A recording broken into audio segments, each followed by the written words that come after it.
worry about them. Let them come.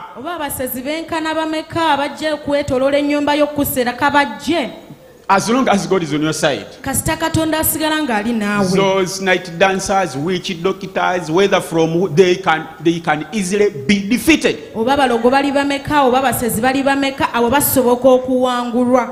The focus is on the side of God.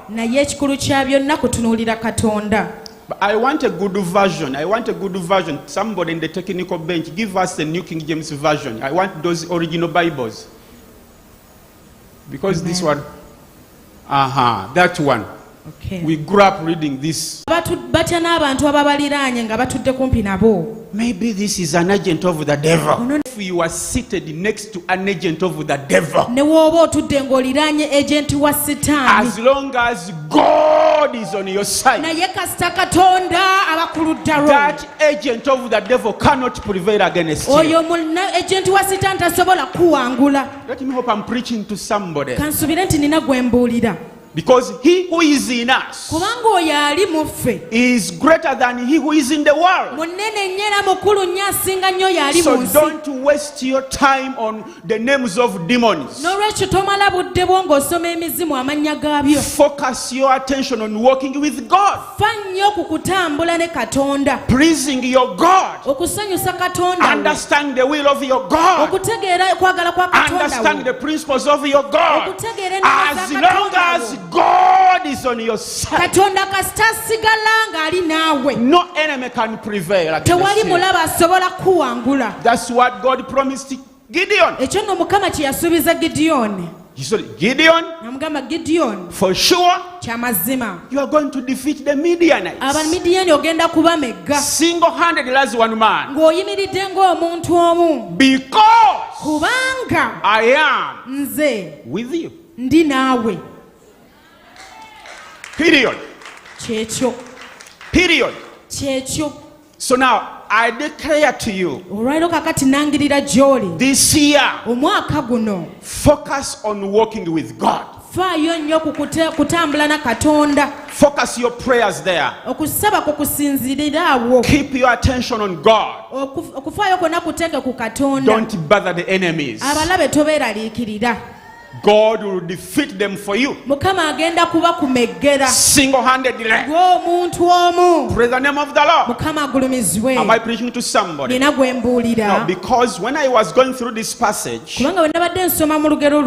this is what I noted. Before the real battle was on, God told Gideon, go and destroy your father's altar. Destroy all satanic altars. Because walking with God, this is what I noted. Walking with God is sometimes conditional. And one of the conditions, if you are to walk with God continuously, you must be ready to obey his principles. We are here to obey God, but not to twist God to obey or to be aligned with our fleshly desires. We come to church, we read the Bible, it's us to change, not God changing towards our fleshly inclinations.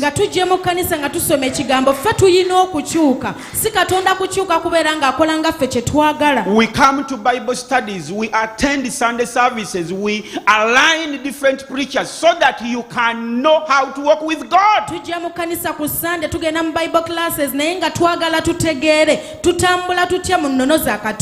that's why we are here. Not to know the names of demons, but to understand the principles of our God, so that we can learn how to walk with him, so that we can learn how to praise him.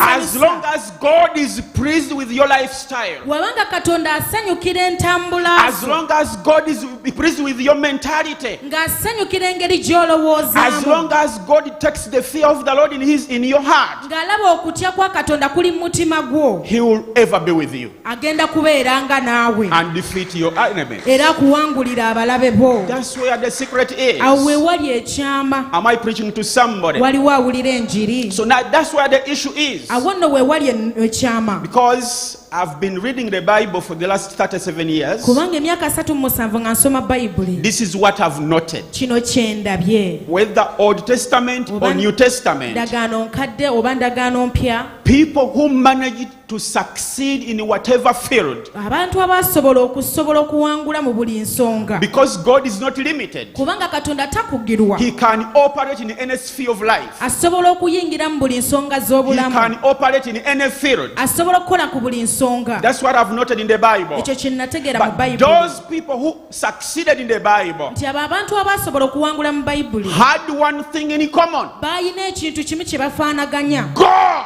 was with them. Katonda yali wamu nabo.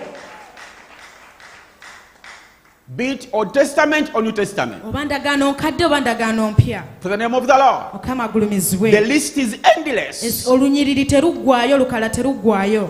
Why Isaac was a successful farmer? Lwaki Isaaka yasobola okuwangula mu kubeera omulimi? Because God with him. Kubanga Katonda yali wamu He naye. became a successful farmer. N'ayitimuka mu kulima. Even in farming, Ne mu kulima you need God there. weetaagayo Katonda. Joseph was a successful civil servant. Yusufu yasobola okukola mu government. Because God was with him. Kubanga Katonda yali wamu He naye. gave him favor. N'amuwa He okuganja. promoted him N'amukuza. next to Pharaoh. N'amuliraanya Falaawo. That is a success story. Olwo nno olugero lwali lwakuyitamu. Are we together? Tuli ffenna. So we see God working with the Olwo farmers. tulaba Katonda ng'akolagana n'abalimi. We see God working with Jacob in Laban's home. Ne tulabayo Mukama ng'akola ne Yakobo ng'akola ne Labani mu We nnyumba see ye. God helping Daniel, Shadrach, Meshach, and Abednego to defeat the king of the Babylon. Ne tulaba Katonda ng'ayambako Shadrach, Meshach ne Abednego okuwangula kabaka wa Just Babiloni. 4 young men Abasajja abavubuka banna bokka turned Babylon upside down. ne bawukyusa Babiloni okivuunika. Lwaki? God was with them. Kubanga Katonda yali wamu nabo. Isaac was successful because God was with him. Isaaka yasobola okuyitimuka kubanga Mukama yali naye. It's the name of the Lord. Mukama agulumizibwe. So the same with Gideon. Kye kimu ne Gideoni. God was with him. Mukama yali naye. In fact, God promised to be with him. Era Katonda ng'amusuubiza nti agenda beera naye. Then he went ahead and pointed out certain things Gideon had to work on N'atandika omusongera ku bintu eby'enjawulo Gideoni bye yalina okukolako. in order for the presence of God to be there. Olwo nno okubeerawo kwa Mukama okusobola osigalawo. First of all, he had to destroy all the evil strongholds. Ekisooka yalina okumenya n'okuzikiriza ebyo ebyoto byonna ebyaliwo. That is the lesson you need in your life. Ekyo nno gye ssomo ly'oweetaaga mu bulamu That is bwo. the lesson I need in my life. Lye ssomo lye neetaaga mu bulamu